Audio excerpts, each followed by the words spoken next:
Hello and welcome back to the Virtual Classroom U.S. History Edition. I'm your host, Dr. Olmsted.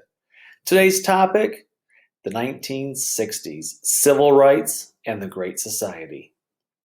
Now, as always, before we start, hit that pause button, take a quick minute to jot down the outline and pay particular attention to those key terms on the left of the screen. Make sure you can always identify the who, the what, the where, the when, and the why, and of course, be able to connect the terms to each other and to other key terms in other lectures. They'll prove very useful for your upcoming exams and essays. Now let's begin. Now, before I begin today though, let me point out this lecture, this series of lectures, the part A, part B that will be coming today, is one of those huge, important lectures that we'll talk about this year. There are three major, huge political turning points when it comes to U.S. history in the 20th century.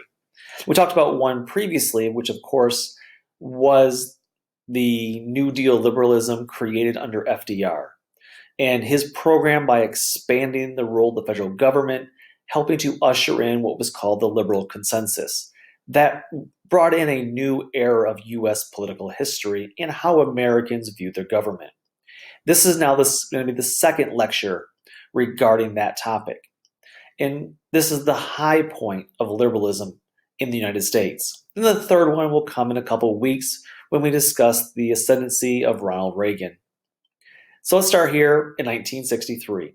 See, we left off with the assassination of John F. Kennedy, which brought the end to Kennedy's New Frontier program. But before we get to discuss his successor, Lyndon Baines Johnson, I want to backtrack just a moment to talk about what else went on during Kennedy's presidency. Because in the last lecture, we discussed Kennedy's role in his foreign affairs issues when it came to dealing with the Cold War issues.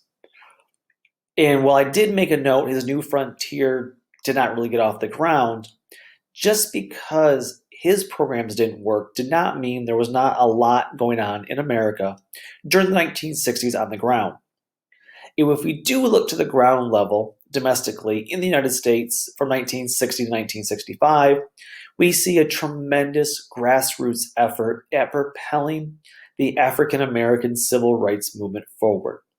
So let's backtrack to 1960 and pick up with how JFK dealt and felt about civil rights movement for African Americans.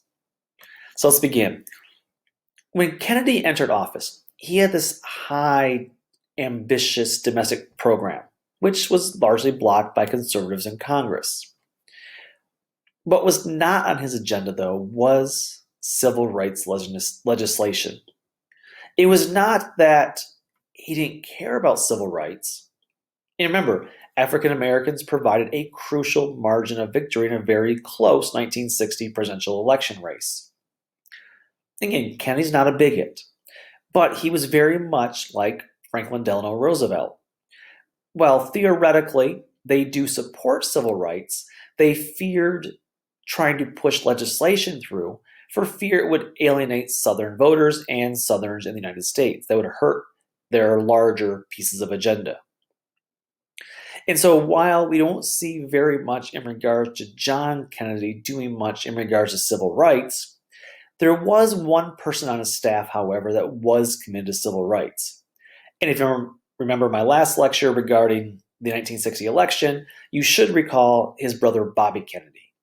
And his brother Bobby, now the Attorney General, will play a vital role in helping to kind of turn the tide of the civil rights movement. So let's pick up. Now, with the civil rights movement in 1960. Unfortunately, many history instructors are guilty of oversimplifying the civil rights movement because they only focus on the attributes, the victories, the policies, the procedures of Dr. Martin Luther King Jr. And in fact, many people really kind of create a very short view or a microcosm of what the larger movement was, because the reality was Dr. King was not the civil rights movement. He was a definite part of it, an integral part, a main part, but he was not all of it. And while his Southern Christian Leadership Conference, the SCLC, was a very important part of the civil rights movement, especially in this first phase of the civil rights movement in the late 50s, early 60s, known as the integrationist phase. Because for Dr. King and those who kind of followed his lead, the phase one of the civil rights movement for African Americans was all about integration. It was about educating the American public at large about the segregation and racism that existed in the U.S. South. So we consider this phase one. And this phase lasts from about 1958. Again, we know it started back in the 40s, but the main thrust from 1958 through about 1965. And then we enter phase two, which we'll talk about later. Now, again, this phase is all about contesting Jim Crow laws in the South. It is very much confined to the U.S. South. But if you only focus on Dr. King, you only look at a very top-down view of the civil rights movement, and that is just not the case. Because the reality was, while Dr. King was vital and important, do not misquote me, he was vital. He was a public face, a public persona, a national icon. But if you look at the lower level, the civil rights movement is largely pushed by what we call quote-unquote local people. It's a grassroots movement. It was regular, everyday African Americans, men, women, children, college students, and also a number of Anglo-Americans as well who would join in the fight. Now, oftentimes these are faceless individuals, but we cannot talk about the civil rights movement without talking first about the president, yes, but move lower and talk about the college students, such as the ones pictured here on your screen. And the first major flashpoint, again, this has nothing to do with Dr. King himself, other than these young men and young women were inspired by that nonviolent movement of Dr. King. And so this started in Greensboro, North Carolina. And this major flashpoint of the civil rights movement, being inspired by the nonviolent, disobedient tactics of Dr. King, was very simple. They said, you know what, there's all these restaurants in town, lunch counters, that are whites only. If an African American wants to eat there, get something to drink there, they oftentimes have to go around the back to the alley and order directly from the kitchen. This is incredibly, humiliating, it's segregationist, and it's just plain wrong. While these African American high school, mostly college students, they would very simply walk in and sit down at the lunch counter. Now, we discussed the sit-in idea when it came back to the sit-down strike back in the 30s, because if you sit down to make your protest, it makes it much harder for someone to remove you or ignore you because you are literally just sitting there in the way.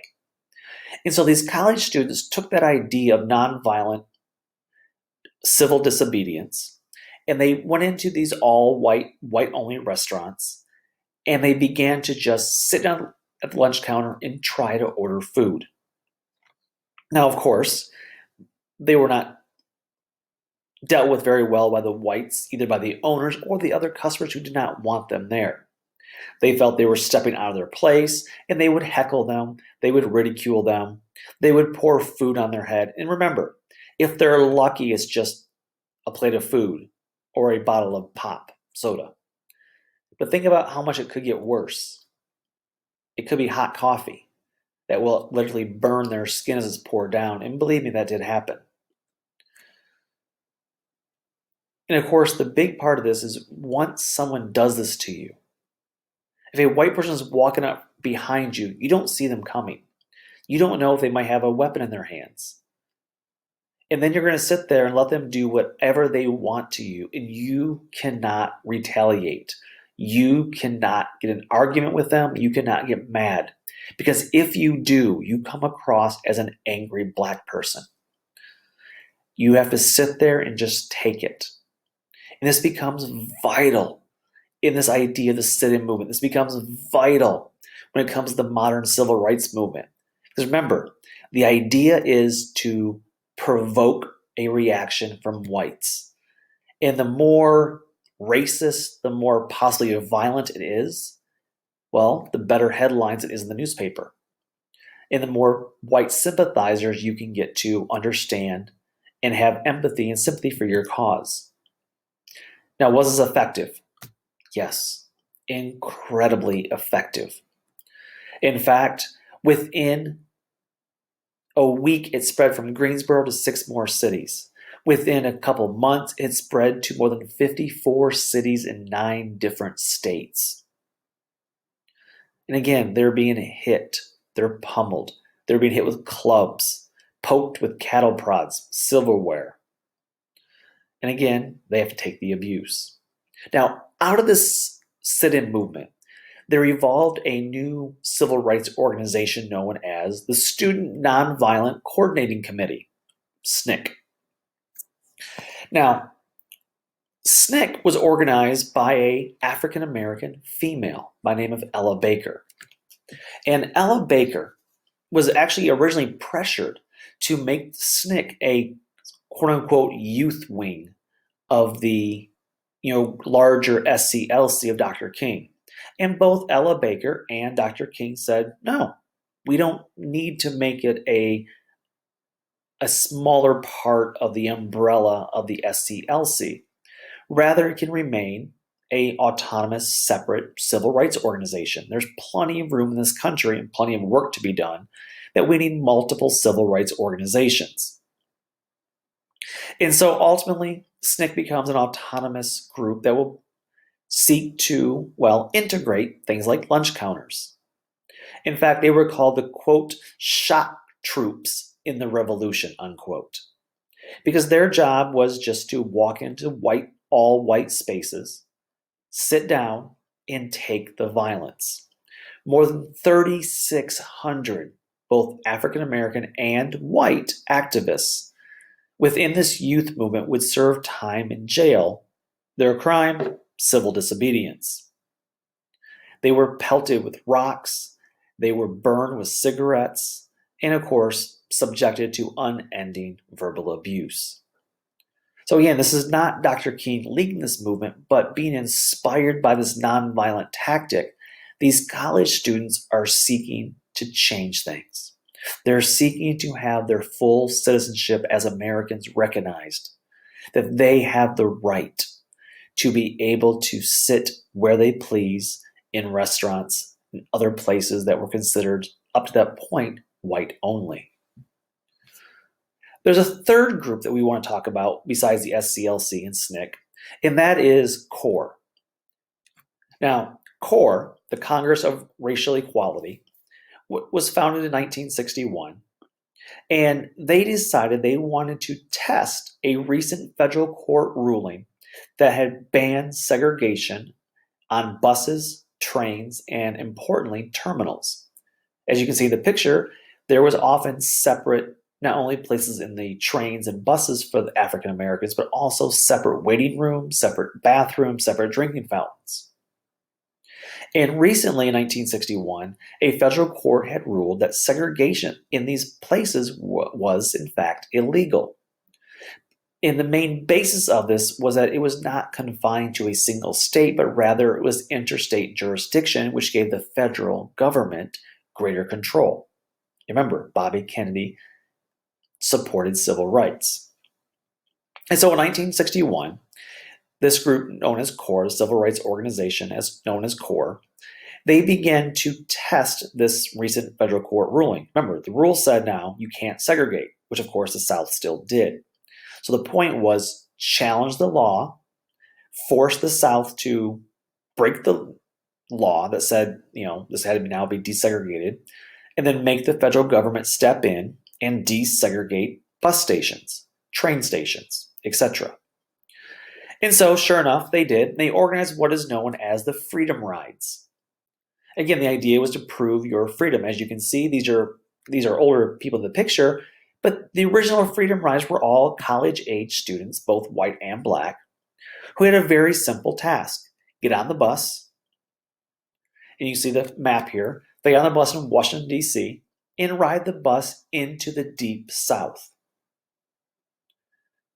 Now, if you're an African American or a white sympathizer, this can be a very precarious situation. You see the map, they leave on May 4th. They see their first small violence occur as they reach South Carolina on May 9th. But that's minor compared to what they're going to face when they reach the Deep South, especially Alabama. And we're going to talk a lot about Alabama today. And so, on the first ride, as they rode into Alabama, they were met by the police chief known as Bull Connor. Now, his real name is Eugene, but they call him Bull.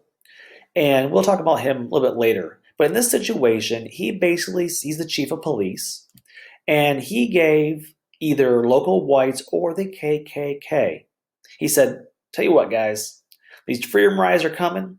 I'm going to give you 15 minutes to, quote, burn, bomb, kill, or maim, unquote. And sure enough, just as the riders reached into Alabama, they set at one of the buses, they started throwing fire bombs on the bus. Because theoretically, as long as the riders stay on the bus, they should be safe. Well, once you throw fire bombs on it, you are no longer safe as a freedom rider, at which point you have to exit the bus, and then the mob can proceed to beat you, if not try to kill you. And so after the first 12 days, no bus driver would drive a freedom rider. So they had to take a little break from it. And finally, they begin to offer the second round of the freedom rides. In the second round of the freedom rides, you can't see on this map here, the second one starts in Nashville, Tennessee. And it's going to drive into Alabama once again. However, in this case, the Alabama governor, John Patterson, refuses to provide any protection for the freedom riders. Instead, they declare martial law. By declaring martial law, John Kennedy and the Alabama governor, John Patterson, they send in the National Guard to basically escort the freedom riders through the state of Alabama. So get the situation right. The first freedom riders ended with a bus bombing. The second round of the freedom riders gets to Alabama, and rather than be met by a mob this time, instead, the governor, John Patterson, and John Kennedy, the president, agreed to martial law. The National Guard come in basically just to escort the bus through the state to prevent violence and deliver the bus into Mississippi. As you can see, the violence was pretty bad. Got a few pictures here for you of this. I always picture Jim there pulling his tooth out, or at least twisting it because he's probably got beaten. And of course, it gets the press that the civil rights movement wants. This is the kind of press in the media that the civil rights movement needed, that they wanted. Now, do they want to be beaten? Of course not. But that's what they need in order to get the attention of the white public. So in the second round of the freedom rides, they are escorted all the way through Alabama, and they reach Mississippi. Now, the Mississippi governor, he is in no mood to deal with violence, so he refuses any violence. Instead, he just arrests all the freedom riders, and he sends them all to Parchman Prison.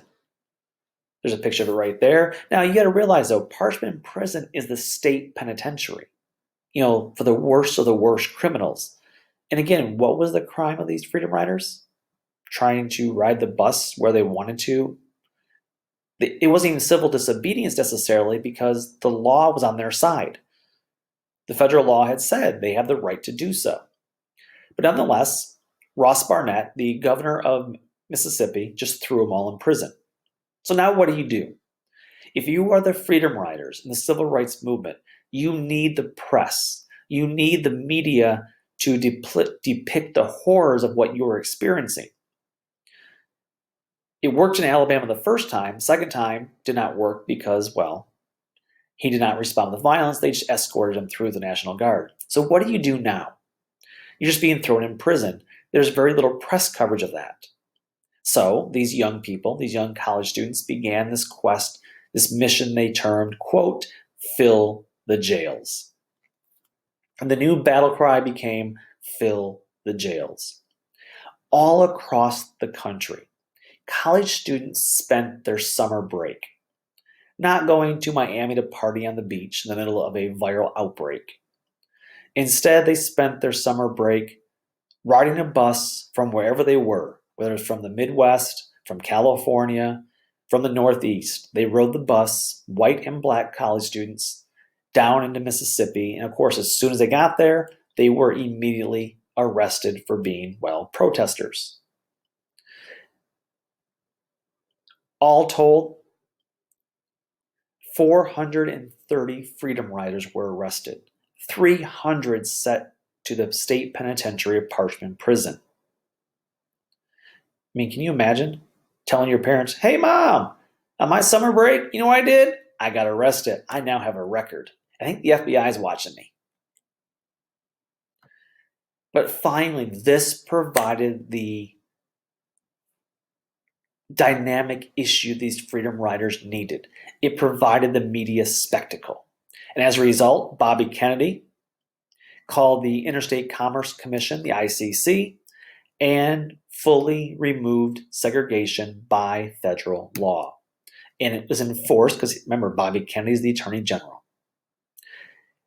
The freedom riders' victory in removing segregation at the bus stations and train depots marks really the first completely unambiguous victory for the civil rights movement.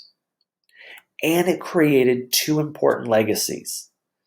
One, it created a brand new generation of activists, both white and black. These are young people that previously had not been involved in the process. Now they were. So it's a brand new generation of activists. And then number two, the Freedom Rides made Alabama the poster child for segregation and violence, making them the number one target for the civil rights movement. The civil rights movement, whether it was the SCLC, whether it was CORE, whether it was SNCC, or any other group, the thought process was, let's show the worst of the worst, and that is Alabama. Again, not all Alabama, but they would be a large focus.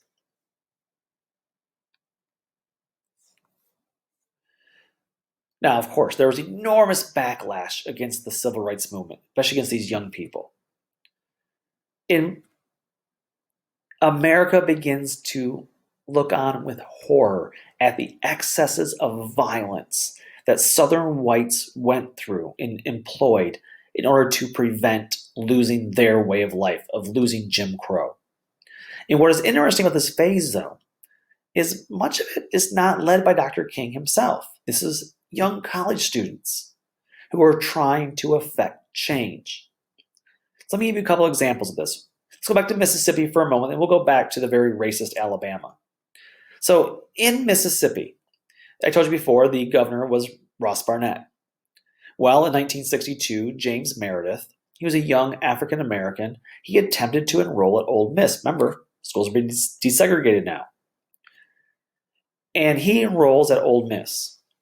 And of course, their governor, Ross Barnett, he was quite racist. In fact, at one point, he actually said that God created the black man, quote, different just to punish him, unquote. Think about it for a minute. The governor of the state believes that God created black men black just so he could punish them. And of course, so therefore, that whites could punish them in God's stead. And so in 1962, James Meredith attempts to enroll at Ole Miss, which if you know their nickname from college sports, they are the Rebels. And up until about 10 years ago, their mascot was still a Southern gentleman with a shot or a six-gun shooter at his hip with a Southern drawl, pointing out how racist and long-enduring Ole Miss kept their policies in place. Well, old Governor Ross Barnett refused to allow James Meredith to enroll, and sure enough, Attorney General Bobby Kennedy stepped in again. He sent federal marshals to enforce the law. Those 2 federal marshals that he sent originally were attacked by a white mob. And then Bobby Kennedy sent in federal troops. 2 more people would die, and many more were injured. But in the end, James Meredith was allowed to enroll at Ole Miss. Again, note, this is a young person who is inspired, who has become more radicalized, that just wants equality, his chance at full equality. Now let's go back to a second example, which of course will be back in Alabama. And you can't talk about Alabama without talking about their very famous governor, George Wallace. Now, George Wallace, he had run for Alabama governor back in 1958, but he had lost to a very segregationist Democrat by the name of John Patterson. We talked about him earlier with the Freedom Riders. After the 1958 governor loss, Wallace began to retool his political platform, and he became a hardline racist segregationist. So when the 1962 election came around for a governorship, he became even more racist than John Patterson. And when a supporter once asked him why he adopted such a racist message, Wallace responded with a quote on your screen. You know, I try to talk about good roads and good schools and all those things that have been part of my career, but nobody listened. And then I began to talk about blacks, and they stomped the floor. In other words, you appeal to that racist base. And when you appeal to that racist base, that's what gets people excited to go vote for you. It works in many elections. It'll become a very popular strategy for some politicians, even for president in later years. So in 1962, he's going to, win in a landslide. And of course, at his inauguration speech, he's going to offer a very memorable speech because he gives it, first of all, in the very same place that the president of the Confederate States of America had also been inaugurated. So think about this. You have the new governor of Alabama giving his acceptance speech as inaugural address for just being elected governor of the state. He gives it in the exact same spot as the first president of the Confederacy back in 1861. And of course, while he's giving this speech, he has a very famous quote. I have it here for you to listen to directly from the man himself. In the name of the greatest people that have ever trod this earth, I draw the line in the dust and toss the gauntlet before the feet of tyranny, and I say segregation now, segregation tomorrow, and segregation forever. Segregation now, segregation tomorrow, and segregation forever. It is this speech that will really launch him into the stratosphere as far as popularity goes. And of course, with the Southern right racist. Well, very famously then, in the fall of 1963, he will famously stand at the doors of the University of Alabama and try to prevent the enrollment of African American students. However, something's changed now by 1963. Now, we talked about the Little Rock Nine back when Eisenhower was president. We have a much more active president, and especially Attorney General Bobby Kennedy in 1963. And in the fall of 63, as Governor Wallace stood before the doors, physically blocking the entrance of black students,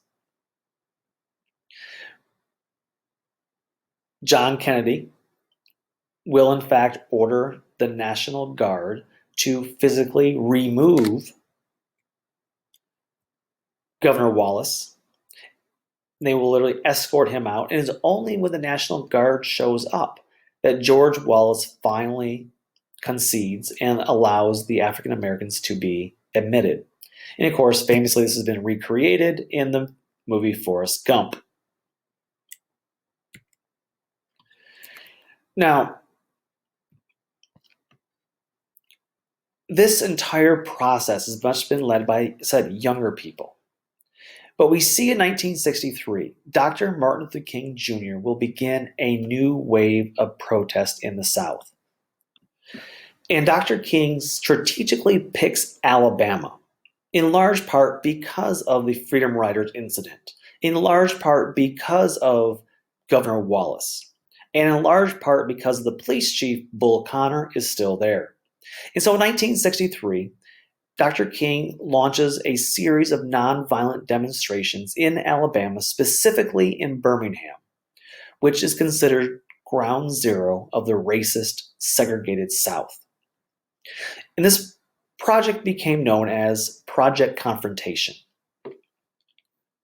And Project Confrontation started with a selective buying campaign, a boycott. And the idea was if there were businesses in town that had signs that said whites only or coloreds only in the back, if a business had those signs in it, African Americans would not buy from those stores for a certain period of time. The result? Businesses or sales declined as much as 40%. You hit them in the pocketbook. And slowly but surely, no law was passed, no governor or even mayoral ordinance was issued, but businesses began to remove the signs of their own accord because they were losing money. It was quite effective. The second part of Project Confrontation, though, was not the boycott. The second part was to utilize nonviolent civil disobedience, nonviolent resistance, such as sit-ins, such as kneel-ins. So they would go into all white libraries and sit down. They would go to lunch counters, sit down. They would kneel at local all white churches. And of course, they would march through the country trying to stimulate voter registration and voter drives. Remember, theoretically, African Americans had the right to vote. It was just denied them. The point of this, very simple. Attract media attention. Remember, media attention is vital to the civil rights movement. So to accomplish this, the point was create a situation that whites will react badly to, and then catch them on camera, catch them on film, dealing violently with the protesters, and then also fill the jails. Because this is what's worked so far when it came to the young people with SNCC and CORE. And of course, every good hero story, Dr. King, needs a perfect villain.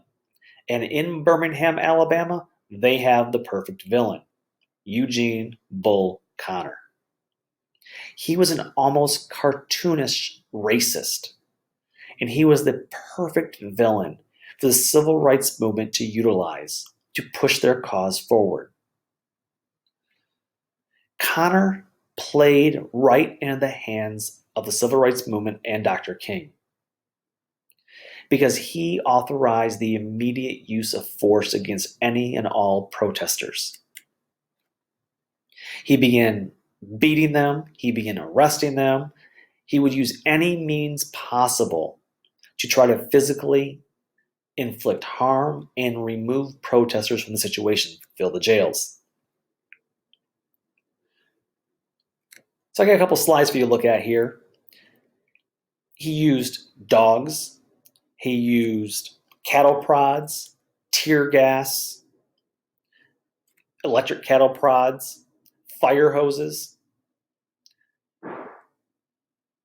And I got news for you. If you're ever hit by a fire hose, that water is spraying at such a velocity, it can leave your skin with welts and even cause you to bleed. It hurts. And they're going to spray them at fairly close ranges. And again, they're not doing anything illegal here. They're merely trying to assert their rights as citizens of the United States. Oh yeah, he also had a tank. A small tank. But Bull Connor had a tank. There's a picture of it right there for you. Now, there was one thing that Dr. King did that would draw heavy criticism, and that was that Dr. King put children on the front lines of the protests.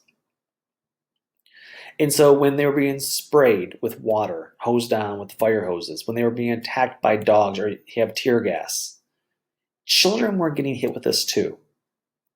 Now, on the one hand, Dr. King said, well, children should fight for their rights too, and that is true. In addition, it will draw a lot more sympathy from the white public if you have children getting beaten as well.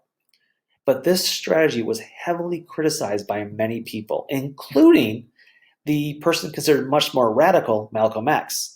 Malcolm X would heavily criticize Dr. King for putting children in harm's way. But either way, it works. This movement works. It creates a watershed moment where millions of white Americans who might not otherwise really know or care, or if they did know, you can't fully understand the magnitude of it. They got to see Southern racism naked and bare. And it kind of turned the tide in America as people saw just how, first of all, how far African Americans were willing to go to secure their rights, and also how far Southern white racists were to maintain Jim Crow laws, and how violent it made whites look like the enemy this time. Now, in Birmingham, they would finally arrest Dr. King in April 1963. And while he's there, he writes his very famous, what was called Letter from a Birmingham Jail, in which this is when he really begins to put into pen the idea of nonviolent disobedience or nonviolent civil protest. And the idea was that anyone with a civil rights platform should employ this nonviolent protest as a way to, if you remember back to my last lecture on civil rights, kill whites with love. Kill whites with that African Americans can endure, and see how violent and racist whites really are. In his letter, he admitted that he wanted to, quote, create such a crisis and foster such a tension that the community, which has constantly refused to negotiate, whites, is now forced to confront the issue. Now, when he gets out in 1963, he'll get out of Birmingham Jail. And of course, the high point of the civil rights movement comes on August 28, 1963, with the March on Washington, when, of course, Dr. King will march down to the mall in Washington toward the Lincoln Memorial, overlooking the Washington Monument, and from the steps of the Lincoln Memorial, give his very famous I Have a Dream speech. Now, if you go through and actually read the speech, which you should, you will note it's a very integrationist speech. Again, its roots in the Black struggle for equality of access. As he says in this speech, he wants a, quote, a table of brotherhood for African Americans. In other words, he wants African Americans to be able to sit at the same table of equality as white Americans. It's a very integrationist speech that really culminates this integrationist phase, the high point of this integrationist phase of the civil rights movement. Now, what was the response of this? Well, Kennedy was not strongly committed to civil rights, as I've already mentioned. His brother Bobby, however, was. And Bobby was able to convince John Kennedy in September 1963 to finally endorse. So Bobby Kennedy in September, October 1963 is actually able to get John F. Kennedy to endorse a civil rights bill that would end segregation in public facilities and protect Black voting rights. In fact, John Kennedy would get up and he would call for civil rights legislation near the end of 1963. Now, this bill, like many of his other bills, was killed by Southern conservatives in Congress. It is worth noting for a minute here. Maybe it's a bit of a conspiracy theorist idea, but no one attempted to assassinate John Kennedy until he began talking about civil rights. It is only after he began talking about civil rights that in November 1963 he's assassinated. Now, I can't prove that, especially in such a short time frame, but it is worth noting nonetheless. Now, we're going to stop here for a minute because this catches us back up to where we were in the last lecture. In November 1963, John F. Kennedy is assassinated. So we'll pick up in part B of this lecture with the presidency of Lyndon Baines Johnson. So for now, click the like button below. Please subscribe to my channel. And for now, bye-bye.